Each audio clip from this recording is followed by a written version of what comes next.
Bonjour à tous, bienvenue dans ce nouvel épisode de Sky Talks. Sky Talks, c'est l'émission qui explore avec vous le domaine de la blockchain, du Bitcoin et du Web3. Aujourd'hui, pour ce nouvel épisode, je reçois Nathalie Janson, qui est professeure à la Nioma Business Schools et qui est spécialiste des questions d'histoire monétaire. Je laisse rentrer Nathalie dans la salle. Bonjour Nathalie, Bonjour Elodie. comment vas-tu? Très bien. Bon, en tout cas, merci d'avoir répondu à mon invitation. La tradition dans l'émission, c'est de donner la parole à l'invité au début pour se présenter et surtout nous raconter comment tu entres en contact avec Bitcoin, avec le domaine de la blockchain, étant professionnel de l'économie. Eh bien oui, donc moi je suis Nathalie Janson, je suis professeure à Neoma Business School depuis maintenant longtemps, puisque ça fait plus de 20 ans que je suis entrée à Neoma, et je suis plutôt spécialisée sur les questions à l'origine de banque centrale, de monnaie et de régulation bancaire. Et la raison pour laquelle je me suis intéressée assez tôt en fait, au Bitcoin, puisque c'est comme ça que je suis entrée effectivement au contact de la crypto, c'est parce que dans mon background, quand j'étais étudiante, avant de commencer ma thèse, en fait, j'ai découvert tout le courant de ce qu'on appelle la banque libre, c'est-à-dire une époque au 19e siècle où les banques centrales en fait étaient loin d'être existantes dans tous les pays. Donc on a l'impression aujourd'hui qu'évidemment c'est une évidence, mais en fait le 19e siècle c'est là où elles apparaissent en plus grand nombre, elles vont un peu fleurir un peu partout, mais c'était en fait un sujet de débat. Et moi, j'ai trouvé ça assez passionnant de voir que finalement, quelque chose qui pour moi, puisque pour moi aussi c'était une évidence, je pensais que il y avait toujours eu une banque centrale et que c'était normal. Et bien finalement, c'était il y a un peu plus d'un siècle finalement, même presque deux. Et bien, c'en était pas une. Et l'activité bancaire n'était pas du tout une activité régulée comme elle l'est aujourd'hui. Et surtout la monnaie, qui était évidemment l'or, qui était la référence, mais la monnaie qu'on utilisait tous les jours pour des raisons pratiques était souvent sous forme de monnaie scripturale, comme on connaît via des virements, des chèques, etc., mais aussi des billets de banque. Et ces billets de banque donc faisaient l'objet d'une concurrence avec des banques qui émettaient des billets. Alors évidemment, c'était pas dans tous les pays pareil, mais en tout cas, il y a eu de nombreux pays où c'était le cas. La France a eu cette période de liberté assez brève oui, vers la fin du 19e, mais ça n'a pas duré longtemps. En fait, donc c'est pour cette appétence pour l'histoire libre de la banque, parce que je trouvais ça assez passionnant de voir qu'en fait le gouvernement avait mis fin à cette liberté en fait d'activité bancaire à un moment donné de façon autoritaire en donnant le monopole en fait de fabrication de ces billets et donc d'émission de la monnaie à un moment donné à une seule banque. Donc c'est comme ça que sont nées les banques centrales tout simplement. Donc c'est à partir du moment où, enfin, j'ai trouvé ça assez passionnant de voir que finalement c'était souvent, enfin même exclusivement, parce que l'État avait besoin d'argent, qu'en fait il a donné le monopole d'émission à une banque. Ça lui permettait d'avoir, parce qu'il avait un problème d'avance sur recette, hein, c'est assez facile à comprendre. L'État ne peut dépenser que s'il récolte des recettes et parfois quand il avait besoin de beaucoup d'argent, et souvent c'était à l'occasion de conquêtes, de guerres, et ça arrivait assez souvent au 17e, au 18e, au 19e, eh bien, il fallait qu'il trouve en fait une réponse à son problème. Et la réponse, elle a été là. C'est-à-dire que c'était plus facile de s'assurer d'avoir la coopération d'une banque qui pouvait lui ouvrir une ligne de crédit que de se financer déjà à l'époque auprès d'investisseurs, mais aussi auprès de banques, parce qu'il fallait qu'il aille fallait qu'il aille pitcher pour avoir récolté des fonds. Et donc voilà. Donc en fait, c'était cet aspect vraiment politique en fait de politique économique qui m'intéressait. Et puis comme c'était pas très populaire à l'époque où je faisais ma thèse, j'avais vite compris que ça intéressait pas grand monde dans les directeurs de thèse français. Donc en fait, bon, j'ai pris cet angle critique pour critiquer en fait la régulation bancaire qui se déployait à l'époque, qui s'appelle le BAL et qui est toujours ici, enfin voilà, qui prévaut toujours aujourd'hui. Donc ça explique assez facilement quand j'ai vu le Bitcoin arriver, forcément il allait m'intéresser puisque c'était pour la première fois un moyen de règlement privé qui émanait totalement de façon spontanée. Donc forcément j'ai trouvé ça intriguant d'avoir dans le monde qu'on connaissait tout d'un coup une résurgence en fait de cette liberté. Alors, on ne va pas l'appeler bancaire parce que évidemment le Bitcoin n'est pas émis par une banque, mais cette même idée que finalement une architecture de paiement, c'est pas nécessairement l'État qui doit la contrôler. Donc voilà, donc ça c'était en 2012 et voilà, je me rappelle, c'était les premières fois où on a entendu parler du Bitcoin parce qu'il faisait des sauts déjà à l'époque, il était passé de rien à presque 1 000 $, je crois, en 2013. Et donc voilà, c'était mes premiers débuts et j'ai trouvé ça assez fascinant. Et je n'en ai pas acheté. Parce que, voilà. Pourtant, c'était pas. Je suis une belle illustration des cordonniers les plus mal chaussés, Moi, parce je que c'est sais. vraiment pas. Ce n'est pas vraiment parce que je n'y croyais pas, parce que j'ai toujours cru que, compte tenu de ses caractéristiques, il allait vraiment rester longtemps. Mais c'est parce qu'en fait, on m'a dit qu'il fallait un passeport pour en acheter. J'avais trouvé ça incongru.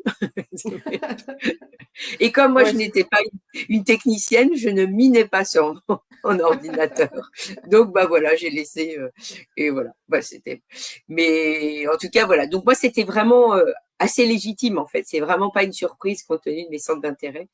Ça aurait été le contraire, aurait été surprenant. Je serais vraiment passée à côté d'un objet d'étude qui rentrait tout à fait dans mes préoccupations. occupation.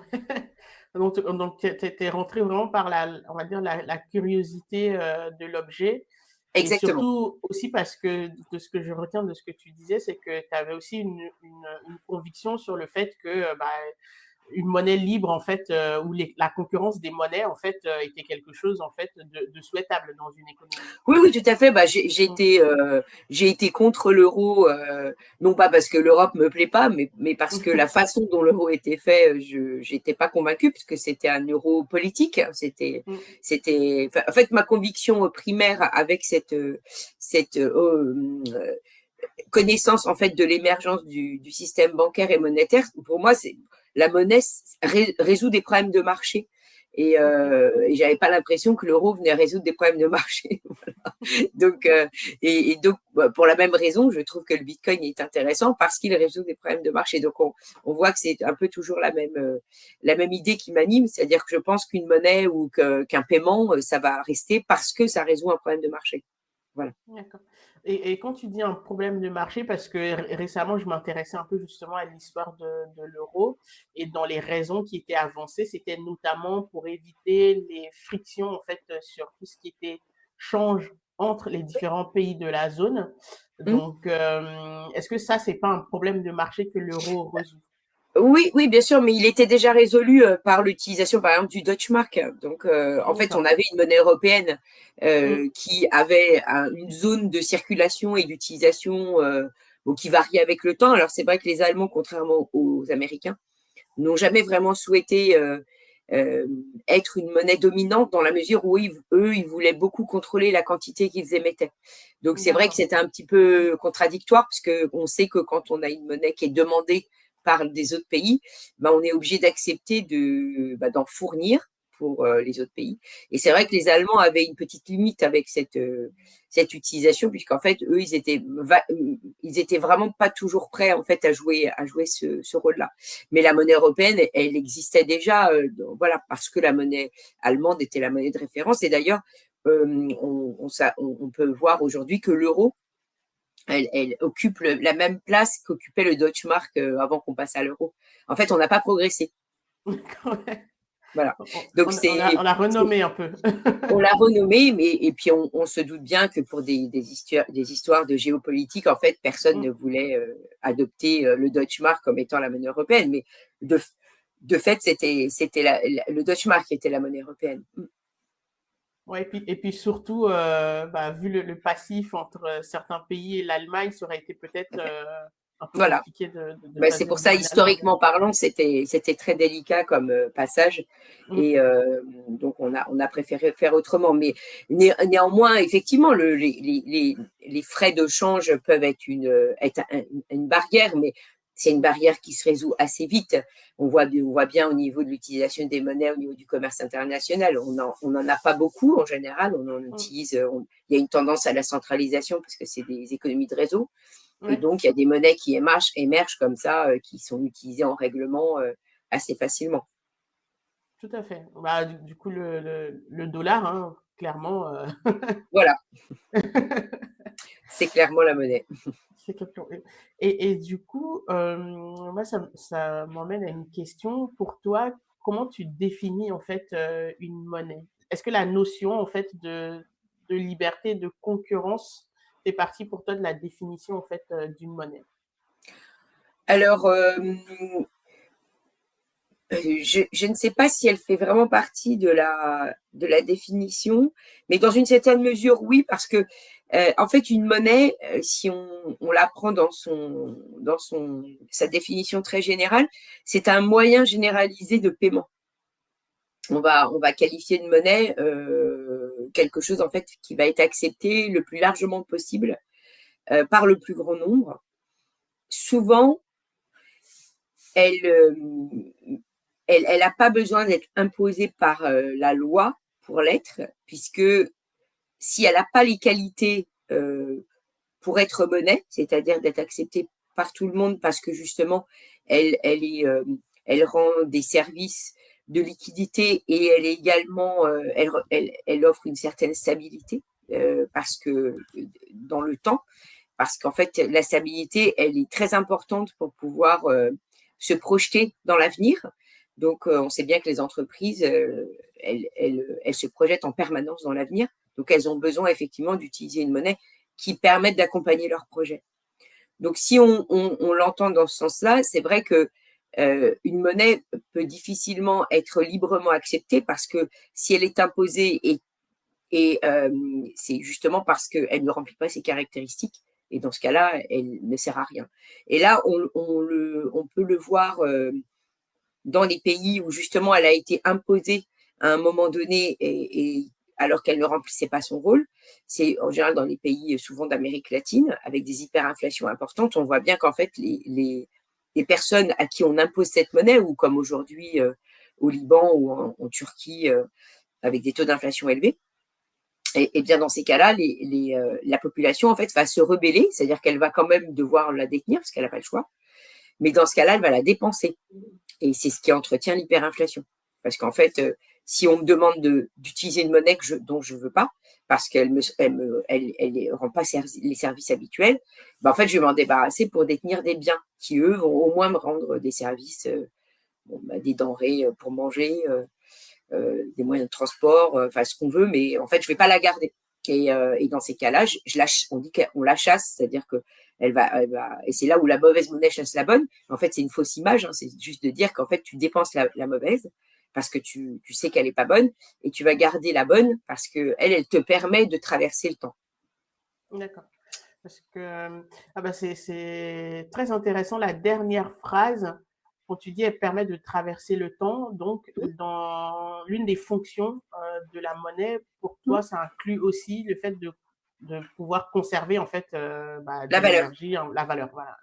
Voilà, donc je sais qu'en économie et aussi dans le milieu du Bitcoin, il y a un grand débat. C'est vrai que les économistes, alors il y en a un qui a un peu une référence dans la théorie monétaire qui est Menger, et lui il met la fonction de moyen de paiement au premier plan.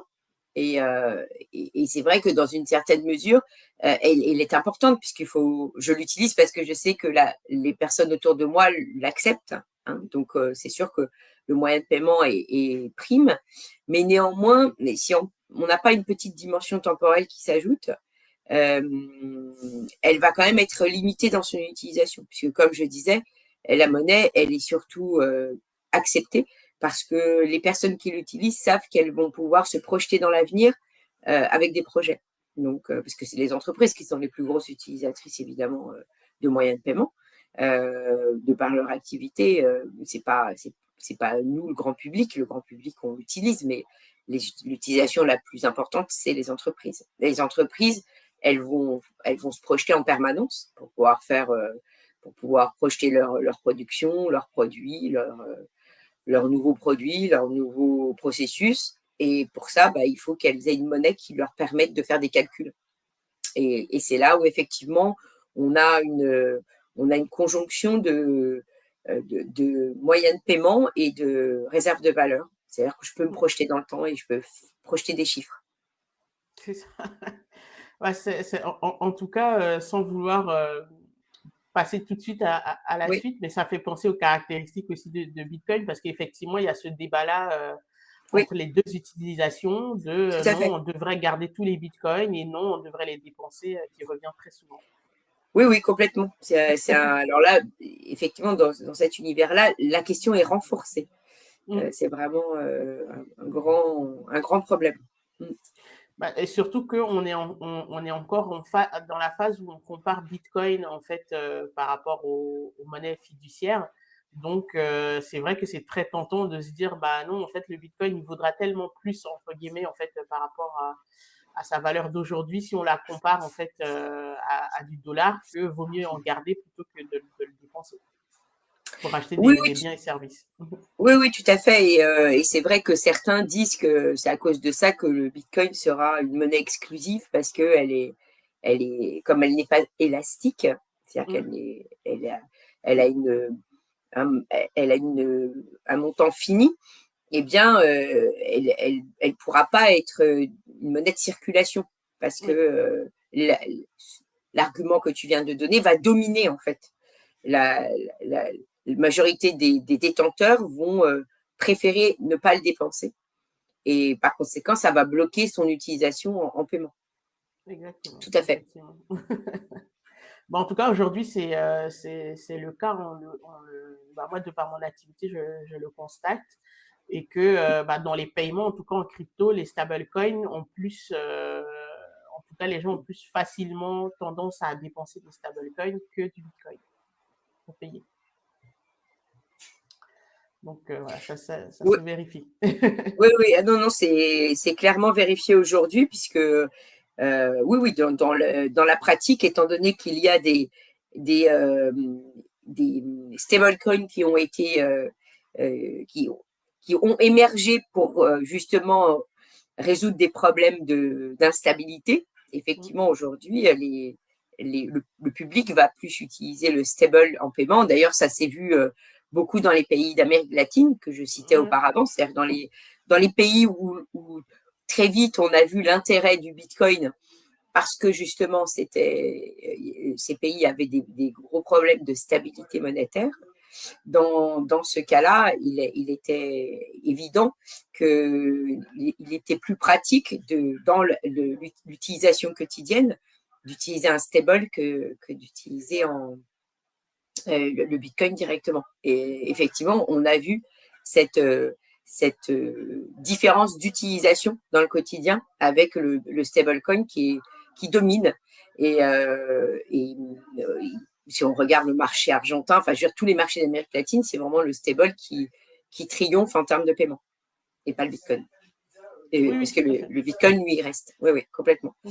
Mais donc c'est pour ça que je pense que le débat n'est pas terminé. Puis moi-même, j'ai pas de réponse. Enfin, je veux dire, c'est compliqué de savoir comment ça va s'organiser dans le futur. Mais c'est vrai que le fait même d'avoir pris comme principe de base de fermer son offre de monnaie, c'est-à-dire d'en faire une offre limitée, en fait, génère des problèmes auxquels on n'avait pas forcément réfléchi parce que dans les conséquences concrètes, parce que je pense que ceux qui ont pensé le Bitcoin au départ se sont dit effectivement pour donner de la crédibilité à ma proposition d'offre finie, moi je vais dire que c'est une offre finie, point. Voilà, donc il n'y a pas d'ouverture ou en tout cas très peu. Et je pense que ce qu'ils n'ont pas anticipé, c'est la beauté du marché, c'est qu'en fait les stablecoins sont nés. Voilà. C'est ça qui est intéressant, c'est qu'en fait ils pensaient que ça résolvait ce problème de monnaie infinie, de monnaie non contrôlée, mais ils n'ont pas réalisé à quel point l'offre limitée, en tout cas l'offre qui ne répond pas à la demande, parce qu'en fait c'est ça le problème essentiel, c'est qu'en fait ça donne la volatilité des prix. Et la volatilité des prix, il faut bien trouver, le public n'a pas envie de volatilité des prix pour le paiement. Donc il fallait trouver une solution qui puisse satisfaire les utilisateurs, et donc les stables sont nés. Donc quand les stables sont nés, forcément, ça donne une route différente au développement du Bitcoin. Tout à fait. Oui, tout à fait. En tout cas, en utilisation, en fait, Exactement. comme Donc outil de ça donne paiement. exactement, ça donne un modèle de développement qui s'est effectivement focalisé sur, parce que souvent on dit que la monnaie c'est le paiement, la réserve de valeur, voilà, c'est les deux. Et tu vas avoir une fonction aussi spéculative, c'est-à-dire que tu l'utilises en arbitre, on va l'utiliser en attente de. Donc, on voit bien que dans les trois utilisations, en fait, la fonction spéculative, en fait, dans le Bitcoin, elle a explosé du coup. Alors que c'est pas forcément le cas des autres monnaies. Mais du fait de ces caractéristiques, effectivement, cette composante-là a dominé finalement le reste. Et c'est pour ça que ça complexifie en fait son analyse. Tout à fait. Et du coup, pour en revenir au stablecoin, quelle est la différence? Enfin, déjà, avant d'arriver là-dessus, j'avais une question d'avance, c'est est-ce que tu peux donner un peu une histoire des changements de forme en fait de la monnaie? Parce que pour Oui, moi, le tout à fait. stablecoin, voilà, c'est un changement de forme de la monnaie. Oui, Quels ont été les changements antérieurs en fait oui. voilà, des histoires Ouais. de monnaie? Alors le changement, je pense, le plus important, ça a été ce fameux passage au billet de banque, en fait, à la naissance de la banque. Et c'est ce que souvent, ce qui est assez mal expliqué, je trouve, la plupart du temps. C'est-à-dire qu'en fait, on a vraiment été dans les pays où on a utilisé la monnaie métallique majoritairement pour les échanges. Et dans certains pays, quand il y avait des pays très exposés aux échanges, enfin, très imbriqués dans les échanges internationaux notamment, et même dans les ports, enfin souvent dans les villes qui étaient insérées dans des ports, on a vu assez vite émerger des banques. Et en fait, les banques, c'est pas tellement des entités qui faisaient vraiment du crédit au sens où on l'entend aujourd'hui, mais en fait, c'était des entités qui permettaient, enfin, qui émettaient du papier-monnaie ou qui faisaient des virements bancaires, donc qui faisaient, parce que tout simplement, on avait besoin, il n'était pas facile de payer avec l'or, parce qu'en fait, l'or, même si ça avait des vertus, puisque c'est pour ça que c'était devenu la référence, notamment ses vertus principales, c'est d'être, ça se conserve, ça s'altère assez peu, et on peut vérifier la qualité et le poids par la chimie. Donc, on voit que par rapport à des époques très anciennes, c'était pratique parce qu'on pouvait assez rapidement vérifier qu'on ne se faisait pas avoir en fait par la monnaie métallique qu'on nous donnait en échange. Mais néanmoins, c'est lourd à transporter, c'est coûteux à conserver parce qu'on s'expose au risque de vol. Donc, en fait, il y avait d'autres limites alors. Et donc, dans les villes où il y avait beaucoup de commerce, donc les foires, des ports, là aussi, c'était pas facile voilà, la monnaie métallique devenait pas si pratique que ça en fait pour les échanges de tous les jours. Et donc il y a certains, souvent c'était des marchands d'ailleurs, des gens connus, parce que fallait une réputation pour pouvoir offrir le service de conservation d'or. Effectivement, il fallait quand même avoir une réputation, parce que sinon on avait peur d'avoir quelqu'un qui conserve et qui partent avec le coffre-fort. Donc l'idée c'était que ces premières banques échangeaient des services en fait surtout de conservation. Donc elles offraient le fait de recevoir l'or, de le conserver, et en échange effectivement de remettre une reconnaissance, donc un certificat de dépôt, comme quoi cette personne-là possédait bien l'or. Et puis ensuite, on est passé à des évolutions.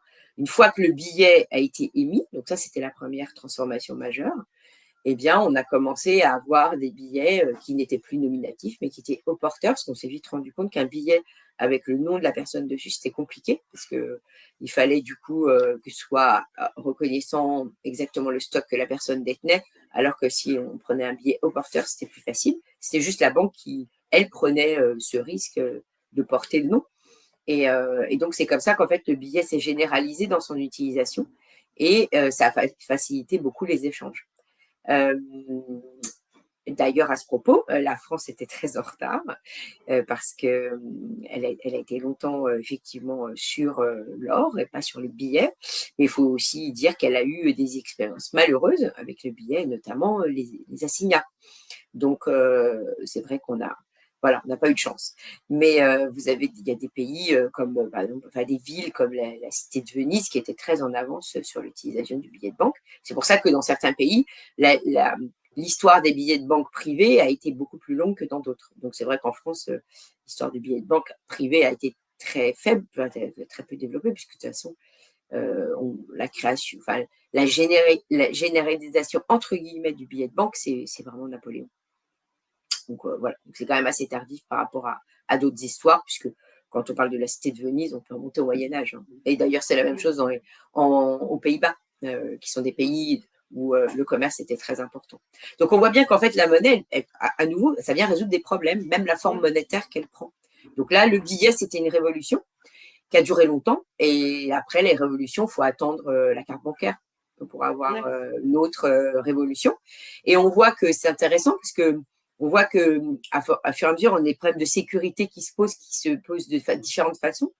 Et la sécurité de la carte, eh bien, on peut faire un cocorico, hein, c'est les Français qui l'ont résolu avec la carte à puce. Et puis, on voit que quand on parle maintenant aujourd'hui de Bitcoin, donc vous avez des personnes très talentueux comme Michel Kazaka qui vous explique bien qu'effectivement Bitcoin, c'est pas seulement un projet politique, mais c'est un moyen de résoudre un problème qui est que la carte de crédit avec sa belle puce, eh bien, elle peut rien faire sur Internet.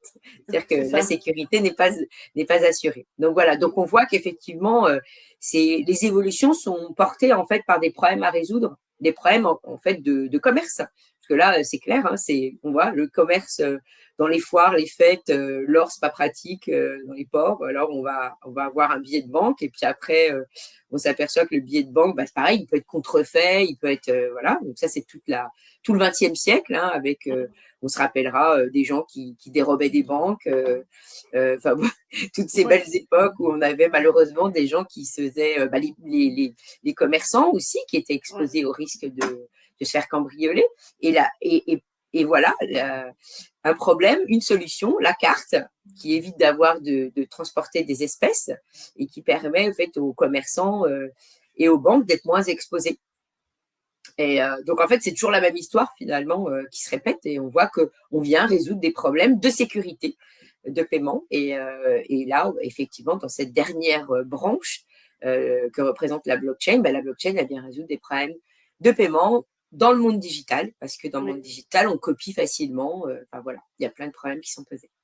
C'est ça. Et puis, du coup, ça résonne avec ce que tu disais au début, que la monnaie vient résoudre des problématiques de marché, d'échange.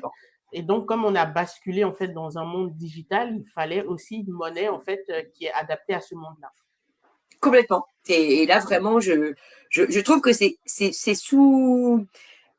sous-valorisé cette façon de voir en fait la monnaie. Parce que effectivement, le discours dominant est vraiment en France plus que sans doute ailleurs, ou en tout cas plus en Europe qu'aux États-Unis, parce que les pays anglo-saxons sont quand même un peu plus pragmatiques. Mais tu as vraiment cette perpétuelle ritournelle en Europe, et en France en particulier, que la monnaie, c'est l'État.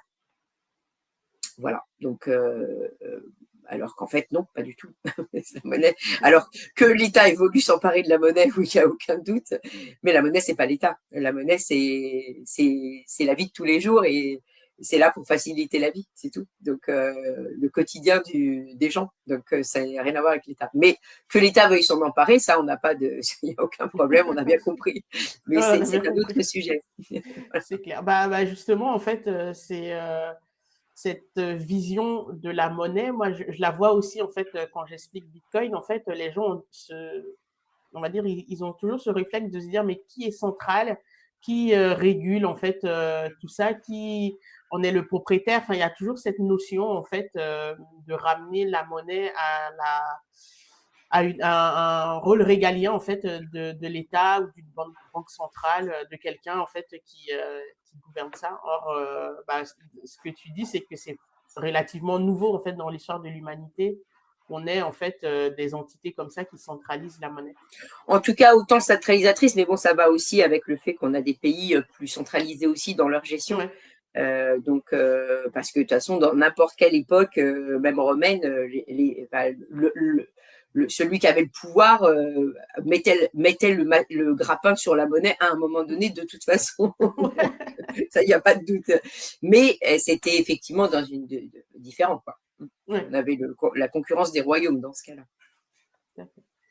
Il y a aussi l'accessibilité, hein, qui est résolue. Je ne sais pas ce que tu en penses, c'est que je me faisais la réflexion, d'ailleurs j'ai partagé ça avec mon dernier invité, c'était qu'avant, les gens, ils n'avaient pas besoin de demander la permission pour pouvoir faire participer aux échanges. Étant donné que ce qu'ils utilisaient comme échange, c'était par exemple soit de l'or ou des biens physiques. Donc, si tu en avais, tu pouvais échanger en fait avec commercer. Alors qu'aujourd'hui, un commerçant, il doit ouvrir un compte bancaire et si on ne lui permet pas de le faire, il est bloqué, quoi. Oui, c'est vrai. Il y a une nécessité d'appartenir à un réseau pour Ouais. pouvoir aujourd'hui effectuer un paiement, alors qu'effectivement, on pourrait, enfin voilà, il est beaucoup plus difficile aujourd'hui de s'extraire en fait de cette machinerie. Oui, oui, tout à Ouais. fait. Cette machine. Et du coup, dans cette évolution de la monnaie, les stablecoins, en fait, sont là aujourd'hui, après Bitcoin. Oui. Comment tu les définis, toi, les stablecoins, et quels sont leurs avantages, en fait, par rapport à la monnaie, à la forme de monnaie, en fait, qu'on avait avant? Alors, comme je l'ai rapidement dit, évoqué, effectivement, les stablecoins sont arrivés parce que, en raison de la volatilité du Bitcoin, donc très vite, puisque c'était Tether qui est arrivé en premier. Effectivement, on a jugé que, enfin, celui en tout cas qui a pensé Tether s'est dit moyen de paiement, ça veut dire relative stabilité. Donc, comme le Bitcoin est volatile, moi, je vais proposer quelque chose qui est simple à comprendre, puisque là aussi, faut avoir une proposition simple pour pouvoir avoir une adhésion. Et bon, là, il a bien compris et il a dit tiens, je vais proposer un sas de décompression de la volatilité. C'est-à-dire que quand le public, enfin pour ceux qui sont sur le Bitcoin, lorsqu'ils veulent s'extraire de sa volatilité parce que à un moment donné, ils veulent s'en extraire tout simplement et ils réfléchissent à rebasculer dans la monnaie normale, eh bien, je vais leur proposer la possibilité de stabiliser la valeur en émettant effectivement ce stable, mais qui sera adossé à 100% avec du dollar. Donc, qu'est-ce que ça veut dire adossé à 100% sur le dollar? Ça veut dire qu'en fait, dès que j'émets un Tether, j'ai à l'actif, je détiens un équivalent dollar, soit ça se manifeste sous forme de compte de dépôt dans une banque commerciale, voilà, soit je détiens un bon du trésor ou un titre du marché monétaire. Et c'est pour ça aujourd'hui que effectivement les stablecoins ressemblent beaucoup à ce qu'on appelle des SICAV, si vous voulez, dans une certaine mesure, puisque la SICAV, c'est j'ai des titres courts, donc qui sont pas beaucoup volatiles. En fait, c'est l'intérêt d'un titre court, c'est que sa valeur a peu de chances de varier. Parce que comme il a une expiration très courte, c'est des titres qui ont des titres de dette qui ont entre 3 et et 12 mois maximum de maturité, mais en général, ils sont plutôt entre 3 et 6 mois. La probabilité que le prix varie entre 3 et 6 mois est assez faible. Voilà. Donc, en fait, comme ils garantissent une certaine stabilité de leur valeur, et ça permet pour le stablecoin d'offrir cette stabilité à son détenteur. Donc, quand quelqu'un a des bitcoins et veut stabiliser, il les vend en achetant en échange un Tether. Et là, eh bien, il aura l'équivalent de son montant en dollars. Donc, on comprend qu'effectivement, c'est pu avoir un attrait, d'autant plus qu'il faut bien voir que par exemple, si je prends un Argentin qui était sous le coup du contrôle des capitaux, il a pu, s'il voyait ça venir, il a pu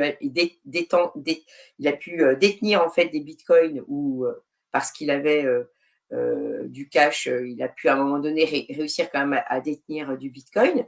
Et comme il ne voulait pas repasser en dollars standard, parce que sinon c'était dans une banque, donc c'était sous le coup du contrôle d'échange, donc il n'aurait pas pu les utiliser. Eh bien, il fallait qu'il trouve un moyen de pouvoir quand même avoir des dollars qu'il utilise pour acheter, souvent c'était des biens durables hein, dans ces cas-là. La meilleure façon, effectivement, c'est de rester en stable. Parce qu'en stable, on n'est pas soumis, en fait, à Tether ne fait pas partie des contrôles de change argentins. Donc, pour tous les pays, en fait, qui étaient sous le coup d'instabilité monétaire combinée souvent avec un contrôle d'échange, parce que en général, le pays, pour ne pas sombrer, il essaye de contrôler sa monnaie. Et ben, en ce moment-là, il empêche les gens d'utiliser des devises internationales, donc le dollar. Voilà, donc là, vraiment, il y a une utilisation très naturelle du stable parce que ça permet de rester sur la chaîne et donc de ne pas se faire rattraper par la patrouille de l'État qui interdit l'utilisation des devises. Donc ça, c'est quelque chose qui a été très fort, qui a dominé l'ensemble du marché des stablecoins jusqu'à récemment. Hein. Je pense que c'était quand même la dominante principale du marché. Tout à fait. Avec aussi, déjà, tous ceux qui étaient dans des pays plus développés, donc un peu plus stables quand même, donc que ce soit en Europe ou aux États-Unis, et qui avaient des investissements et qui ne voulaient pas non plus se faire rattraper par la patrouille du fisc.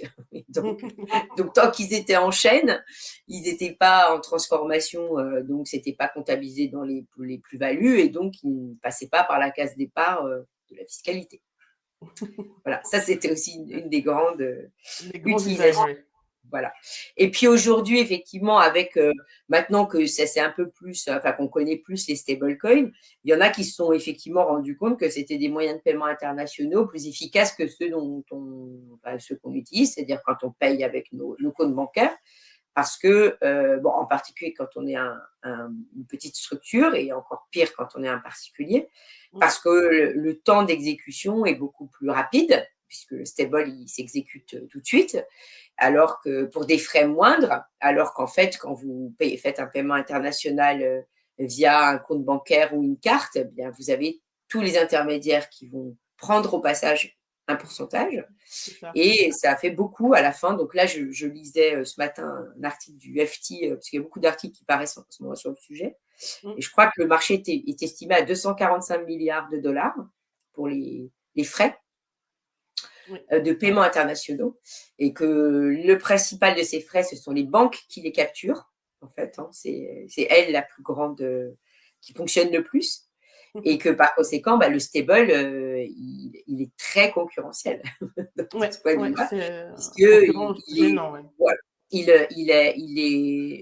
vue-là, la transaction est quasi immédiate alors qu'elle ne l'est pas quand nous le faisons via nos comptes bancaires. Et son coût n'a rien à voir. Enfin, c'est quelques centimes, alors que dans les paiements physiques, pour celui qui a déjà fait un paiement, il sait très bien que c'est au moins 10 à 20% de la transaction. Enfin, ça va. Voilà, moi, je me rappellerai toujours, a été traumatisée. On m'avait invité à une conférence en Suisse. On m'avait dit oui, passe ta note de taxi. Et en fait, j'ai eu autant de frais que de. Enfin, en fait, ce qu'on m'a remboursé en taxi est passé en frais bancaires. Et en fait, parce qu'il n'y avait pas pensé, et moi non plus. Et parce que c'est hors euro et c'est juste l'enfer parce que c'est forfaitaire quand c'est des petits montants. Oui, il y a toujours des frais fixes. Voilà. exactement. Donc, bref, après, on s'est arrangé autrement avec PayPal. Enfin, voilà, on a trouvé mais oui, j'avais appris ma leçon. Ouais, Voilà, donc effectivement, quand on a ça et qu'on a un stable aujourd'hui, on se dit, oui, on va peut-être passer par le stable, c'est quand même beaucoup moins cher. Et lui, il fonctionne 7 jours sur 7, 24 sur 24. Donc, en plus, j'aurai l'argent plus vite sur mon compte. c'est ça. Donc effectivement, c'est une révolution d'usage. Oui, oui, oui. C'est une Et révolution là, on voit que d'usage. ça a vraiment été la révolution de cette année, hein, le Mm. stable en paiement international. Avec Ouais, des entreprises qui s'en rendent compte, qui se disent que finalement, ils vont l'utiliser plutôt que d'utiliser le dollar habituel, parce que ouais, finalement, voilà, c'est plus pratique. Et là, on a effectivement, alors bon, c'est toujours nos voisins anglo-saxons qui sont un peu plus en avance, hein, puisque nous avons eu là. Alors bon, on dit souvent, oui, le stable euro n'existe pas, ce qui est vrai, hein, puisque c'est 99%, c'est du stable américain. Bon, ouais, maintenant, c'est pas une surprise, hein, comme on vient d'expliquer la rapide histoire du stable, on voit bien que ça a pris dans des pays qui étaient en instabilité monétaire, en Amérique latine, où le dollar était déjà la seconde monnaie naturelle. ouais. Donc forcément, Tether, Tether ne pouvait pas naître en euros, Non. je pense. Voilà. Et puis aujourd'hui, encore moins.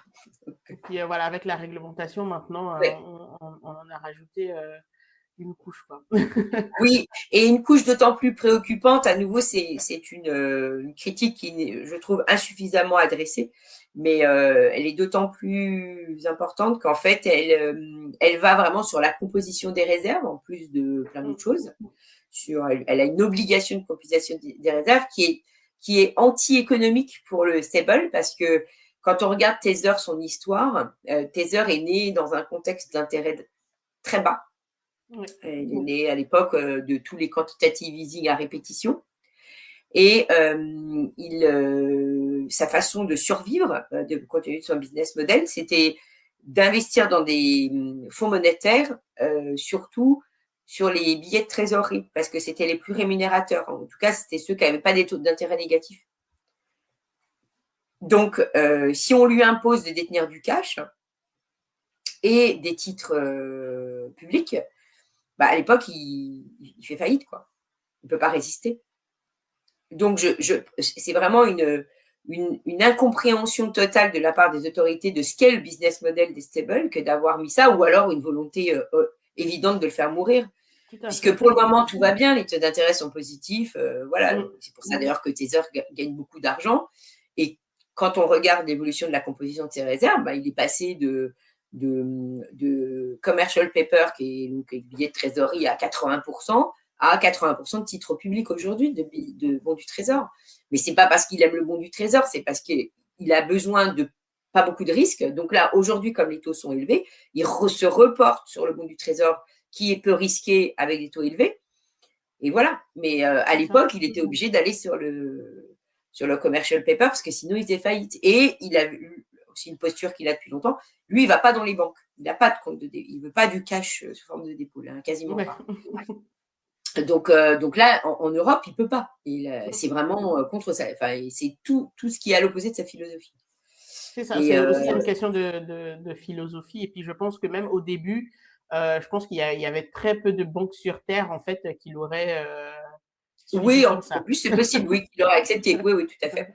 Mais je pense que, puis après, à nouveau, le grand avantage d'avoir des stables qui ont des stratégies différentes en termes de détention de réserve, c'est qu'aussi, ça réduit le fameux risque systémique.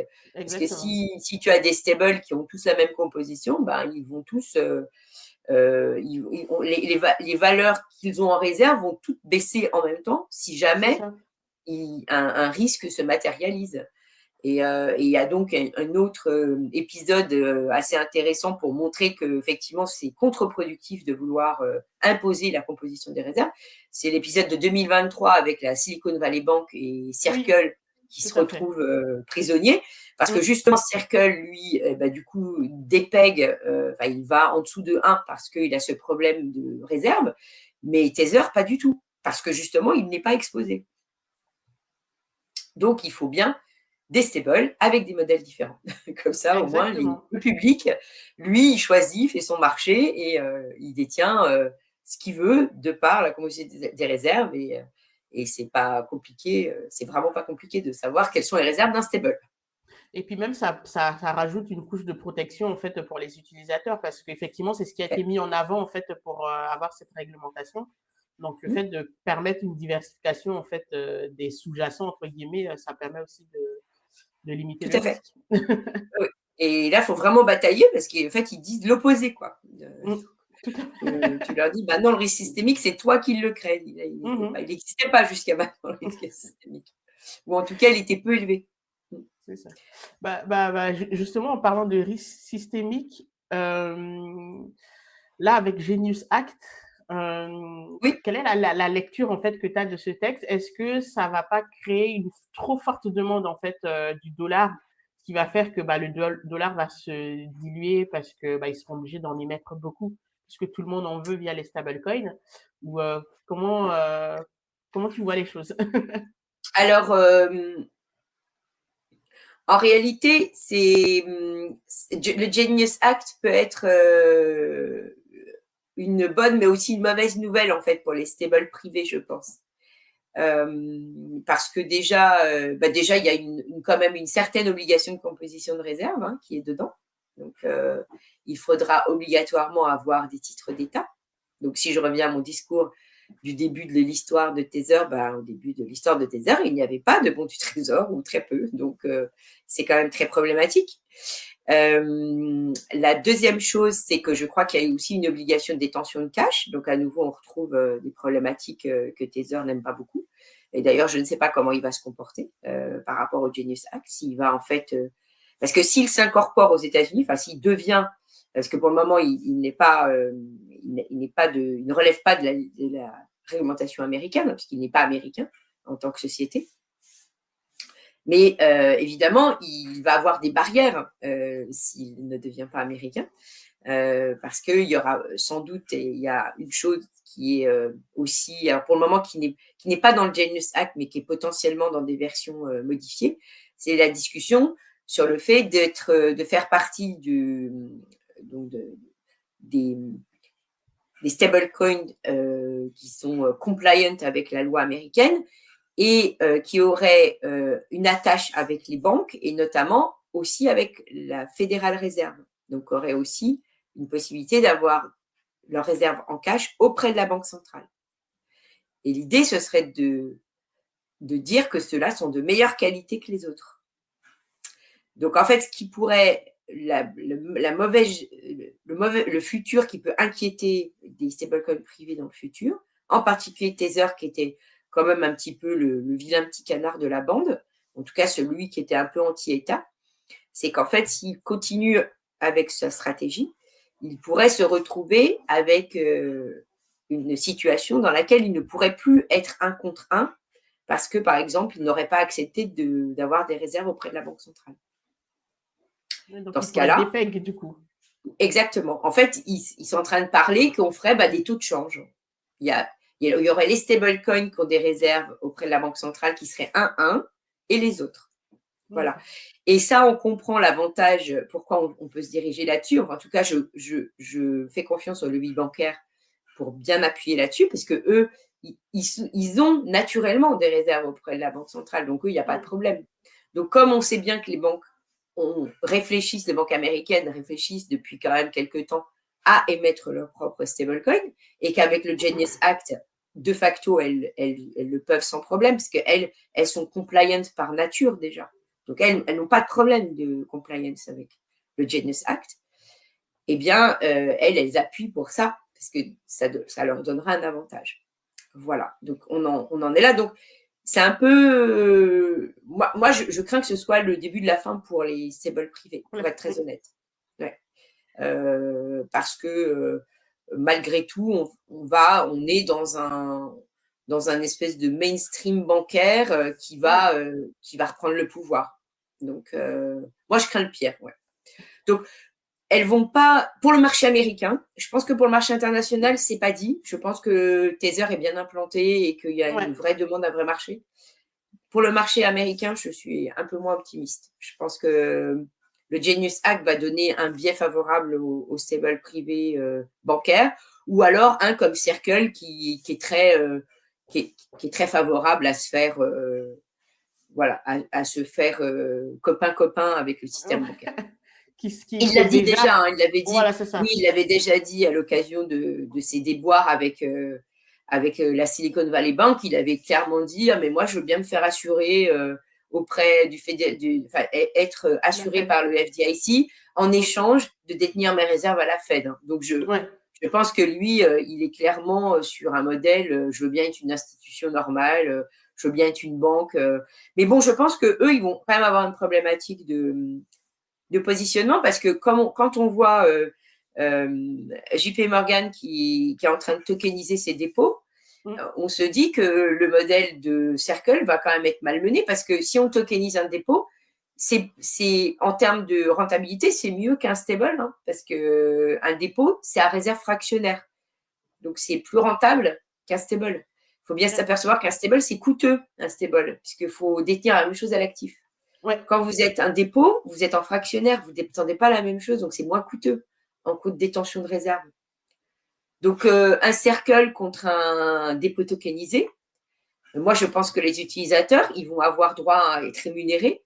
Normalement, Circle, il ne tient pas hein, dans un modèle Exactement. Et puis surtout être rémunéré sans trop gros risques. Donc, pour la DeFi… Oui. Donc, moi, je ne vois pas trop comment… Enfin, je pense que c'est le début de la fin pour les stables qui auraient une envergure, enfin, les stables privés avec une envergure américaine. Pour le reste de leur utilisation internationale, je pense que je ne suis pas certaine que les stables américains seront dans cette dynamique. Et puis, Circle, ils ont aussi demandé une licence bancaire il y a quelques jours, il me semble. Je pense qu'ils ont commencé aussi à faire ce cheminement. Oui, tout à fait. Oui, parce qu'il faut qu'il joue aux armes égales. Donc, c'est vrai que le stable tel qu'on le connaît aujourd'hui, je pense qu'il va encore beaucoup évoluer, du coup. Donc, on n'est vraiment qu'au début. Oui, on est au tout début. De l'histoire. Mais paradoxalement, l'euro, en fait, qui se veut, en tout cas, si on écoute les pontes de la Banque centrale, une monnaie compétitive aussi qui peut être une alternative au dollar, ne s'inscrit pas pour l'instant dans cette mouvance, alors qu'on constate que d'un point de vue utilisation et demande, il y a quand même en fait quelque chose qui se passe avec les stablecoins, pas qu'aux États-Unis, partout dans le monde, les gens l'utilisent. Et pour concurrencer le dollar, est-ce que la voie qui est en train d'emprunter la Banque centrale avec la CBDC est la bonne? Est-ce qu'il ne faudrait pas encourager les acteurs européens à faire des stablecoins euros? Oui, bien sûr. Enfin, ça aurait été une bonne idée. Bon, alors, comme je le disais au départ, il n'y a pas de demande naturelle en fait de stablecoin euro, parce que sinon, ça se saurait. Enfin, on voit bien que le marché, il l'a pas. Voilà, il s'est pas développé au départ. Donc, il aurait fallu une demande internationale de stablecoin euro. Voilà. Donc, elle n'est pas là. Donc, est-ce que ça veut dire, ça veut peut-être dire que l'euro n'est pas une monnaie si demandée que ça sur l'échiquier international, le dollar reste Exactement. quand même. Voilà. Ouais, je pense que c'est ça, c'est là où ça pêche. Et c'est pour ça que l'euro numérique, de ce point de vue-là, a plus de latitude qu'aux États-Unis, ou en tout cas, même si je ne pense pas que ce soit une bonne réponse, mais au moins, il peut faire illusion. Voilà. Parce que de toute façon, à nouveau, on voit bien l'approche très constructiviste de l'Europe. C'est-à-dire que au lieu de voir ce qu'aurait pu émerger du marché et qui n'a pas émergé du marché, on va dire il faut un euro digital. Non, on n'a pas besoin d'euro digital en fait, tel que envisagé par la Banque centrale. C'est pas vrai. Après, c'est une question plus géopolitique, c'est-à-dire que face à un yuan qui a un yuan digital, qui essaye de créer des hubs de paiement internationaux, on va essayer de créer une alternative. Oui, ça c'est vrai, mais ça reste tout à fait constructif. Et ça reste du paiement international, je pense, parce qu'au niveau national, on est bien désolé pour la BCE, mais c'est quand même Apple Pay qui tient le haut du marché. Exactement, tout le monde paye avec son petit téléphone, donc on est déjà passé à autre chose. Oui, donc là j'ai vu, il y a Wero maintenant, enfin ils essayent de faire ce qu'ils peuvent, mais je veux dire, le paiement, il est à nouveau, quoi. C'est la solution de marché, elle est là déjà. Donc, je ne Exactement. vois pas. Il faudrait vraiment qu'il crée quelque chose de révolutionnaire pour que. Mais ce n'est pas. Je pense qu'ils n'ont pas cette matrice-là. C'est-à-dire qu'une banque centrale, c'est pas une banque commerciale, quoi. Enfin, je veux dire, elle n'est pas là pour Ouais, penser des solutions pratiques. Elle est là pour penser des solutions politiques. c'est vrai. Et puis même, bon, ça sort un peu de son mandat, en fait, si on revient au mandat initial, en fait, d'une banque centrale. Tout à fait. Ouais. Là, on arrive petit à petit vers la fin de l'heure. Oui. J'ai une dernière question. En fait, comment tu vois l'avenir, en fait, parce que quand même, Bitcoin, c'est autre chose comparé au stablecoin. Comment tu vois un peu l'évolution de tout ça si tu devais te projeter, on va dire, dans une dizaine d'années? Bien sûr, tu n'as pas de boule de cristal. Ce serait bien d'en avoir une. Voilà, ça serait bien d'en avoir une. Mais Oui. du coup, comment tu vois un peu cette concurrence en fait des monnaies, Bitcoin qui a proposé une révolution, les stablecoins qui proposent une révolution d'usage, les tensions géopolitiques qui augmentent et puis la dette qui ne fait que croître en fait aux États-Unis. Comment tu vois un peu l'avenir monétaire? Alors effectivement, ce qui est intéressant dans le Bitcoin, c'est que bon, on peut pas dire que ça concurrence directement. Enfin, si on prend nos cas à nous, on va pas dire que le Bitcoin vient concurrencer l'euro, voilà, ou le dollar. Oui, Par contre, les États ont bien compris qu'il y a un enjeu par rapport à ça. C'est-à-dire qu'il y a une certaine menace, pas dans le montant, mais dans l'offre, enfin l'alternative. Et donc, ils, ils savent qu'il ne faut pas qu'ils le laissent progresser trop. Ça, par contre, je pense que c'est très clair dans leur esprit qu'il faille qu'ils contiennent son évolution parce qu'on ne sait jamais, elle pourrait devenir plus importante si jamais, effectivement, la monnaie de nos pays qu'on estime stable, eh bien, devient un peu plus, enfin, moins stable avec le temps et notamment avec l'accumulation de la dette. Donc, je pense que Bitcoin a eu le mérite de pousser à la réflexion les États par rapport à ça, parce qu'ils se sont bien rendus compte que dans les pays où le fonctionnement était instable des institutions, des institutions monétaires, mais pas seulement, enfin de l'État tout court, hein, parce qu'en général, une monnaie qui dysfonctionne, c'est parce que son État dysfonctionne, hein, son économie dans son intégralité. Donc ça, ils ont bien saisi que c'était une façon de contrecarrer le pouvoir de l'État. Maintenant, ils font, je pense que ce qui s'est passé en termes législatifs sur la réglementation, mais donc en Europe clairement, mais aux États-Unis, même ne serait-ce qu'en termes de fiscalité, c'est quand même bien des façons de mettre des bâtons dans les roues pour rendre l'utilisation de Bitcoin plus compliquée. Donc, Bitcoin, je dirais que la vertu de Bitcoin, c'est peut-être d'être une renaissance de rappel à l'ordre tel que l'or pouvait le faire en son temps. Maintenant, le rappel à l'ordre est plus éloigné. Et là, par contre, autant l'État n'avait rien contre l'or, il n'y avait pas spécialement de. Autant l'État se sent menacé par Bitcoin. Donc, l'État déploie des armes législatives pour mettre des bâtons dans les roues pour son utilisation. Donc, notamment, nous, c'est vraiment la fiscalité, par exemple, hein, qui est un bâton, puisque la fiscalité, quand on voit qu'effectivement, à chaque fois qu'on devrait utiliser un Bitcoin, il faudrait faire une déclaration et puis faire une. Enfin, je veux dire, on marche sur la tête. Donc là, en effet, soit tu t'affranchis, bon, je ne devrais pas dire un truc pareil, mais soit tu t'affranchis de la règle, parce qu'en achetant une baguette de pain, tu ne vas pas déclarer la fraction de Bitcoin utilisée parce que tu l'as acheté.